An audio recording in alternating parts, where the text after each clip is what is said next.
Bienvenue dans ce cours sur les suites géométriques à destination des élèves de première STMG. Alors, commençons par prendre une suite de nombres. 1, 2, 4, 8, 16, 32. Ceci est ma suite Vn. Et je vais nommer chacun des termes, donc de V0 jusqu'à V5.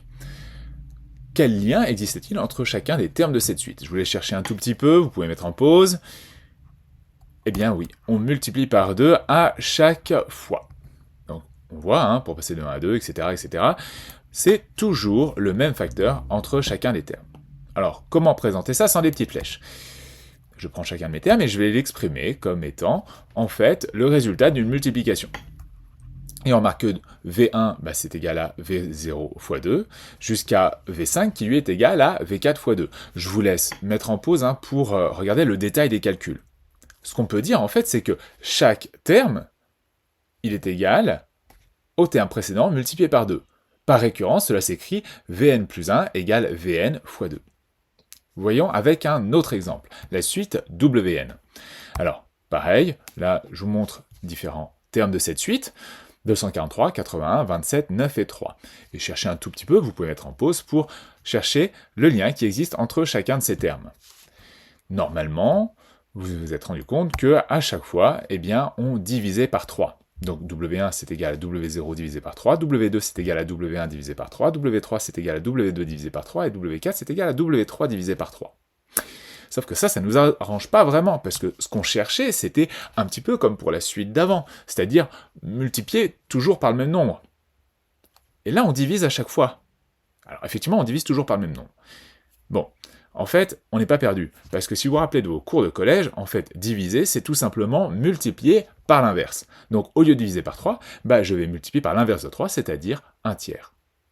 Et donc, on remarque que cette suite W, en fait, elle s'exprime comme étant toujours, chaque terme, et le produit du terme précédent par 1 tiers.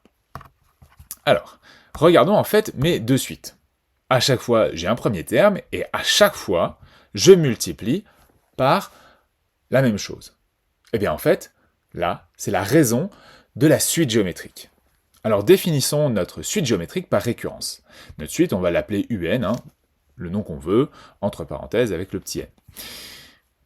Eh bien, il nous faut toujours un premier terme, et ensuite, chaque terme est défini comme étant le terme précédent multiplié par un nombre qu'on va appeler ici Q, et en fait, Q, c'est la raison de la suite géométrique. On ne va pas l'appeler R, comme pour les suites arithmétiques, pour éviter justement de confondre avec les suites arithmétiques.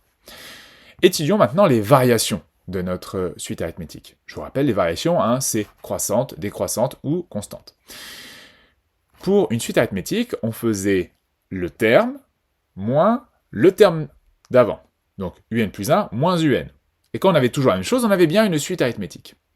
Là, c'est pas ce qu'on va faire pour une suite géométrique. En fait, comme on a remarqué qu'on a multiplié, on va utiliser l'inverse de la multiplication, on va utiliser la division. Donc, chaque terme, divisé par le terme précédent, doit donner la même chose. Et en fait, ça se vérifie. UN plus 1, c'est UN fois Q, et UN, c'est UN. Je simplifie par UN, j'obtiens Q, qui est ma raison. Donc, quand on obtient toujours cette raison, c'est qu'on a bien une suite géométrique. Attention, attention. Cette raison est forcément supérieure à 0.